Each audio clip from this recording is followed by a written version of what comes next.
بسم الله الرحمن الرحيم. الرحمن علم القرآن، خلق الإنسان علمه البيان. الشمس والقمر بحسبان، والنجم والشجر يسجدان. والسماء رفعها ووضع الميزان، ألا تطغوا في الميزان. وأقيموا الوزن بالقسط ولا تخسروا الميزان. والأرض وضعها للأنام، فيها فاكهة والنخل ذات الأكمام، والحب ذو العصف والريحان. فبأي آلاء ربكما تكذبان؟ خلق الإنسان من صلصال كالفخار، وخلق الجان من مارج من نار. فبأي آلاء ربكما تكذبان؟ رب المشرقين ورب المغربين. فبأي آلاء ربكما تكذبان؟ مرج البحرين يلتقيان، بينهما برزخ لا يبغيان. فبأي آلاء ربكما تكذبان؟ يخرج منهما اللؤلؤ والمرجان. فبأي آلاء ربكما تكذبان؟ وله الجوار المنشآت في البحر كالأعلام. فبأي آلاء ربكما تكذبان؟ كل من عليها فان، ويبقى وجه ربك ذو الجلال والإكرام. فبأي آلاء ربكما تكذبان؟ يسأله من في السماوات والأرض كل يوم هو في شأن. فبأي آلاء ربكما تكذبان؟ سنفرغ لكم أيها الثقلان. فبأي آلاء ربكما تكذبان؟ يا معشر الجن والإنس إن استطعتم أن تنفذوا من أقطار السماوات والأرض فانفذوا، لا تنفذون إلا بسلطان.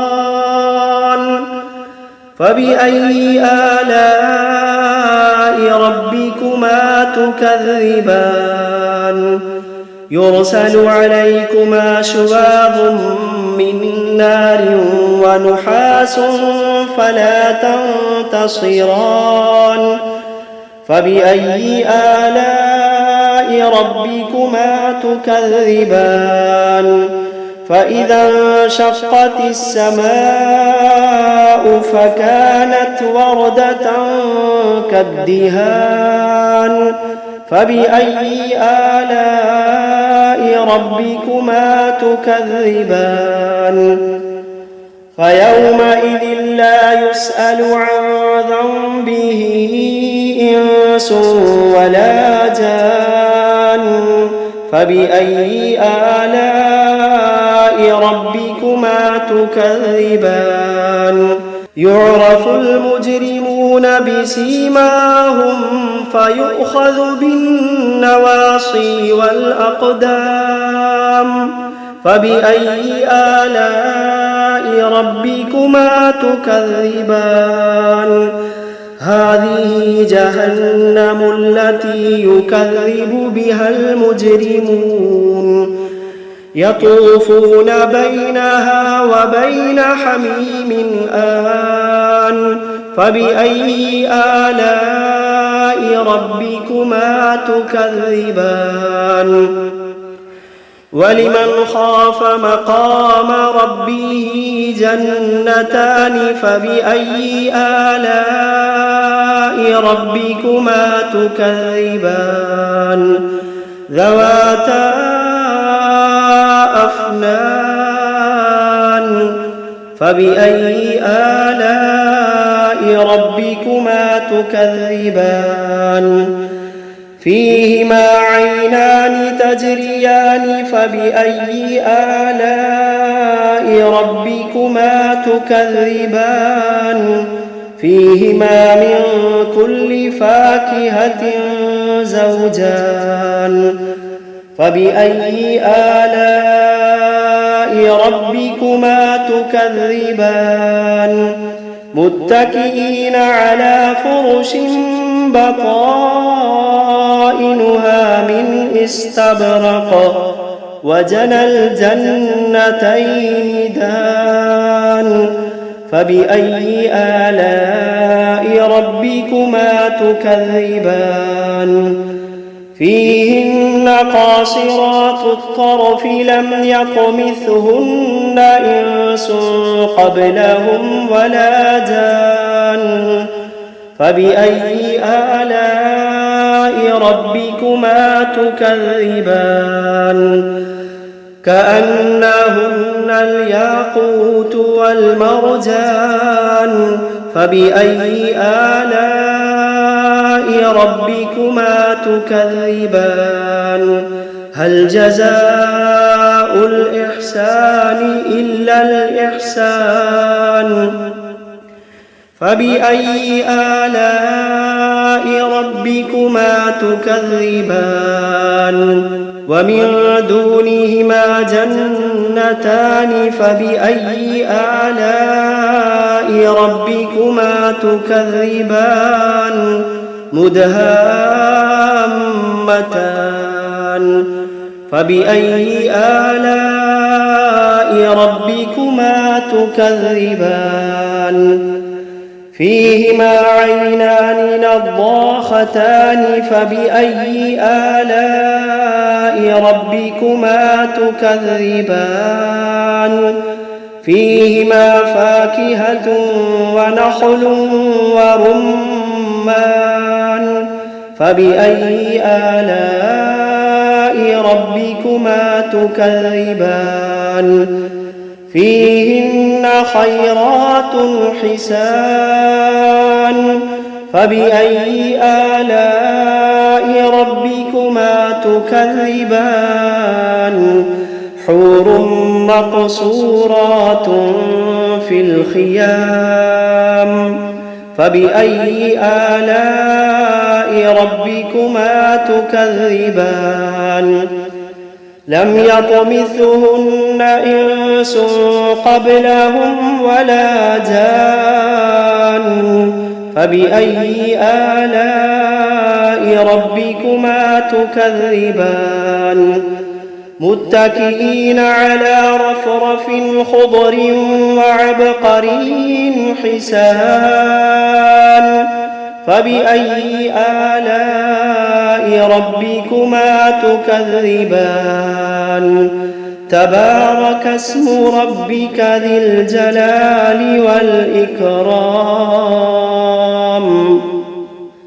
بسم الله الرحمن الرحيم تبارك الذي بيده الملك وهو على كل شيء قدير الذي خلق الموت والحياة ليبلوكم أيكم أحسن عملا وهو العزيز الغفور الذي خلق 7 سماوات طباقا ما ترى في خلق الرحمن من تفاوت فارجع البصر هل ترى من فطور ثم ارجع البصر كرتين ينقلب إليك البصر خاسئا وهو حسير ولقد زينا السماء الدنيا بمصابيح وجعلناها رجوما للشياطين وأعتدنا لهم عذاب السعير وللذين كفروا بربهم عذاب جهنم وبئس المصير إذا ألقوا فيها سمعوا لها شهيقا وهي تفور تكاد تميز من الغيظ كلما ألقي فيها فوج سألهم خزنتها ألم يأتكم نذير قالوا بلى قد جاءنا نذير فكذبنا وقلنا ما نزل الله من شيء إن أنتم إلا في ضلال كبير وقالوا لو كنا نسمع أو نعقل ما كنا في أصحاب السعير فاعترفوا بذنبهم فسحقا لأصحاب السعير إن الذين يخشون ربهم بالغيب لهم مغفرة وأجر كبير وأسروا قولكم أو اجهروا به إنه عليم بذات الصدور ألا يعلم من خلق وهو اللطيف الخبير ألا يعلم من خلق وهو اللطيف الخبير هو الذي جعل لكم الأرض ذلولا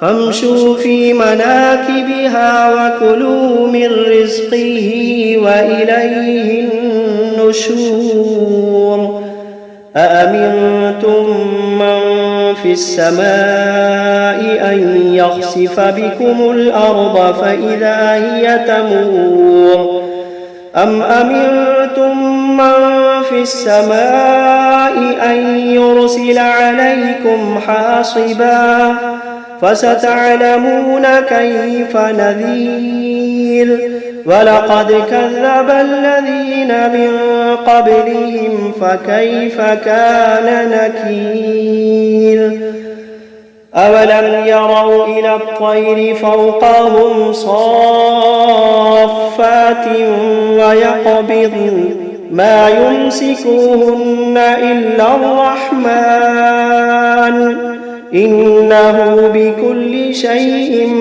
بصير أمن هذا الذي هو جند لكم ينصركم من دون الرحمن إن الكافرون إلا في غرور أمن هذا الذي يرزقكم إن أمسك رزقه بل لجوا في عتب ونفور أفمن يمشي مكبا على وجهه أهدى أمن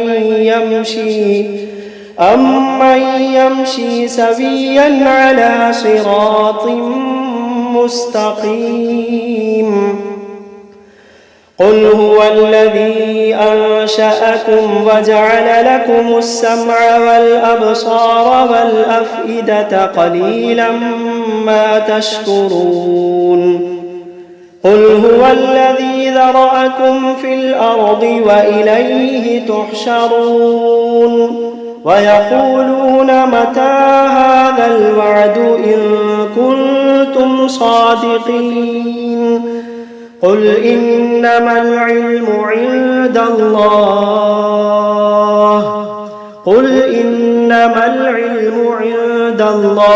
وإنما أنا نذير مبين فلما رأوه زلفة سيئت وجوه الذين كفروا وقيل هذا الذي كنتم به تدعون قل أرأيتم إن أهلكني الله ومن معي أو رحمنا فمن يجير الكافرين من عذاب أليم قل هو الرحمن آمنا به وعليه توكلنا فستعلمون من هو في ضلال مبين قل أرأيتم إن أصبح ماؤكم غورا فمن يأتيكم بماء معين بسم الله الرحمن الرحيم قل أوحي إلي أنه استمع نفر من الجن فقالوا إنا سمعنا قرآنا عجبا يهدي إلى الرشد فآمنا به ولن نشرك بربنا أحدا وأنه تعالى جد ربنا ما اتخذ صاحبة ولا ولدا وأنه كان يقول سفيهنا على الله شططا وأنا ظننا أن لن تقول الإنس والجن على الله كذبا وأنه كان رجال من الإنس يعوذون برجال من الجن فزادوهم رهقا وأنهم ظنوا كما ظننتم أن لن يبعث الله أحدا وأنا لمسنا السماء فوجدناها ملئت حرسا شديدا وشهبا وأنا كنا نقعد منها مقاعد للسمع فمن يستمع الآن يجد له شهابا رصدا وأنا لا ندري أشر أريد بمن في الأرض أم أراد بهم ربهم رشدا وأنا منا الصالحون ومنا دون ذلك كنا طرائق قددا وأنا ظننا أن لن نعجز الله في الأرض ولن نعجزه هربا وأنا لما سمعنا الهدى آمنا به فمن يؤمن بربه فلا يخاف بخسا ولا رهقا وأنا منا المسلمون ومنا القاسطون فمن أسلم فأولئك تحروا رشدا وأما القاسطون فكانوا لجهنم حطبا وأن لم استقاموا على الطريقة لأسقيناهم ماء غدقا لنفتنهم فيه ومن يعرض عن ذكر ربه يسلكه عذابا صعدا وأن المساجد لله فلا تدعوا مع الله أحدا وأنه لما قام عبد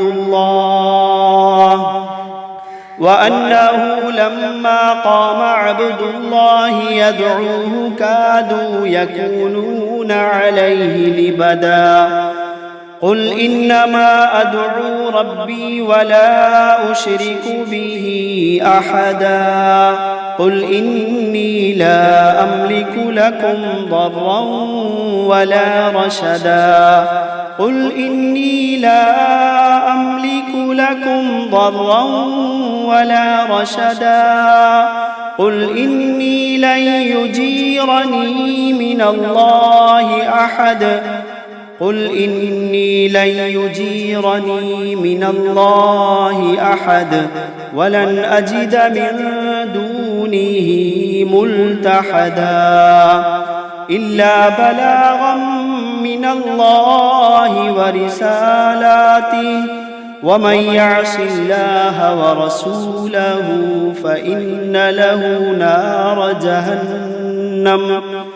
ومن يعص الله ورسوله فإن له نار جهنم خالدين فيها أبدا حتى إذا رأوا ما يوعدون فسيعلمون من أضعف ناصرا وأقل عددا قل إن أدري أقريب ما توعدون أم يجعل له ربي أمدا عالم الغيب فلا يظهر على غيبه أحدا إلا من ارتضى من رسول فإنه يسلك من بين يديه ومن خلفه رصدا ليعلم أن قد أبلغوا رسالات ربهم وأحاط بما لديهم وأحصى كل شيء عددا.